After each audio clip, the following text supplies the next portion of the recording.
Savannah, the phone sex operator who works for the company. Hi, Savannah. Are you on the line? Yes, I am. Hello. What are you wearing? I am actually wearing a wrap because it's so hot here in New York. Wow. I'm trying to keep cool. I have no AC, so I have the fan blowing on me. Just wearing a wrap. And Woo! Nice. You are good. She's good, right? She's ready. How did you get into becoming a phone sex operator? I was laid off last year, and I was trying to come up with these creative ways of trying to look for a job and trying to make money. Well, this is definitely creative. It's very creative. So I went on the internet, and I put phone sex on the internet, and I had 20 websites. Wow. Wow. I applied to every website, and it took me like 2 hours to do. And do you have to do like a little phone sex interview, like, somebody calls you? Oh, really? Some of them, if they called you back, you would have to record something. There was a couple of other ones that wanted via email. They wrote something real nice and sexy, but the person kept asking me for more. I'm like, well, give me some money and I'll give you some more. It's like, you haven't Right. covered me yet. Exactly. Hire me. So, what's the most requested phone sex dialogue? What do people mostly call for? Blowjob Okay. and being dominated. Ooh, really? Oh, being dominated. That I can imagine. There's a lot of men that want to be dominated. I had one caller that called me, and he basically wanted to talk about how his wife dominates him. I was just a person that he can tell this to. Huh. There was no sex involved in my conversation with him. So do you cost less than a therapist then? I'm curious. Yeah. I mean, But I do. It's like I turn into a therapist. Yeah, sounds like you do. Right? I'm the friend first, go into therapy, and then we have sex. I mean, that's Hey. Sounds about right. So, getting back to the blowjobs, do you like giving blowjobs on the phone? Just out of curiosity. Easy for me to talk them into it. I don't like doing it because when you have like a night where you have nothing but 5 to 6 minute quickie blowjob conversations, it gets kind of tiring. It's like, okay, enough of this, and it doesn't last long. Oh. Because when they call and that's what they want, they're a couple minutes away from being done. On the phone call, right? Yeah, and I usually get sarcastic on the phone. I'm just like, you started without me. Oh, How close are you? Oh, Right. They just want a woman's voice to finish it off for them. So wait, hold on. So how long do most guys last? I mean. Amazing. I had a frequent caller that we didn't do any small talk. No, I don't even know what his name was, or fake name, or city, or whatever. He had me on the phone for 45 minutes to an hour the whole time. Wow. He was satisfying himself, and all I had to do is make noises, call him daddy, and tell him that I've been a naughty girl and very bad. Mm-hmm. Do you have any women calling you? I had one woman call me. Was she straight or gay? I think she was gay. I'm assuming she was a lesbian because I got really excited. Like, my first lesbian, wow. She was basically telling me what she would do to me. So I had to come up with appropriate noises.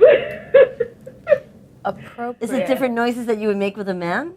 Yeah. She was more sensitive. It was more soft. It wasn't hard and rough, So I had to be a little more gentle, I felt. That's fascinating to me because, that's a lot of imagination, right? Do you ever get couples calling? I got one couple call me. They wanted me to log onto the internet and go to the porn site that they were on. We searched porn for 10 minutes until we found the right one that she wanted. Wow. Huh.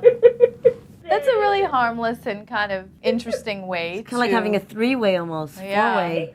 Four-way? Exactly. I don't know. Depending on how many people are in the porn video. Exactly.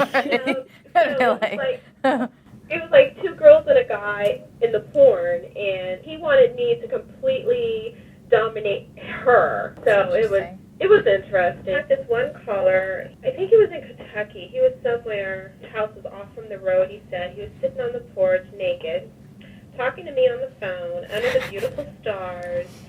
And he had said something, and I thought he was talking to me, but he was actually talking to his wife, because his wife and his best friend were going into the room to have sex. But he was going to stay on the phone with me on the porch for we can, do what we need to do. And I'm like... So he was okay with this. They were sharing. They were sharing the wife. They were sharing, and there was the whole sex parties that go on. I'm just like, wow, all of this is going on. In Kentucky. In these areas. Wow. And I kind of summed it up where, like in the down south, Midwest, in the Bible Belt area, is where most of my calls come from. Of course they do. Oh my goodness, that's really no from surprise. From Utah, right? Mostly. Utah and Idaho, and Tennessee, and mostly like in the middle. And I'm like, well, that's where they sell most porn, by the way. Well, I don't know. There's not a lot going on there either. I mean, I feel like when you have more cosmopolitan cities like San Francisco, New York, or whatever, you've got a lot of stuff going on, Yeah.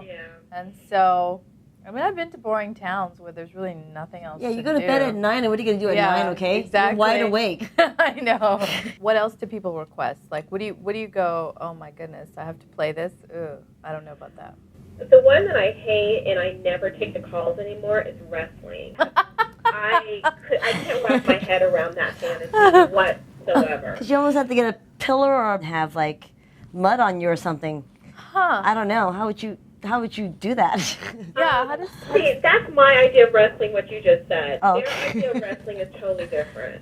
It's more of hurting, hitting in private areas and pulling hair, inflicting pain in certain areas where pain should never be. But you're wrestling on the floor. Wow. And I have to come up with a fantasy, which I managed to do it once.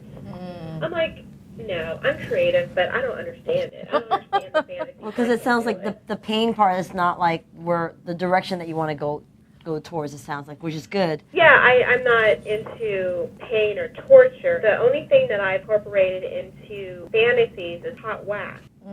The guys that call in who love piercing and tattoos, well, that feeds into my vampire fantasy. Wow, so you have a vampire fantasy. Now let's talk about you, Savannah. Do you watch True Blood? I love True Blood. There's a lot of sex in True Blood. I tell my friends all the time, I mean, if vampires are real, turn me. Just turn me. I don't want to be a feeder, just turn me. I love that. That's great. So I tell them I have a tattoo, vampire teeth marks on my neck with a teardrop of blood. And they think it's the coolest thing. They've never heard of it before. That's hot. When they ask me what I enjoy, I love to be bitten on my neck and my hair pulled. Nice. Yeah, vampire right here. Things, Well, is there any place you can call to fulfill that fantasy? I know. Yeah, how do you fulfill your fantasy? I usually wait till I have a man and have him work it out.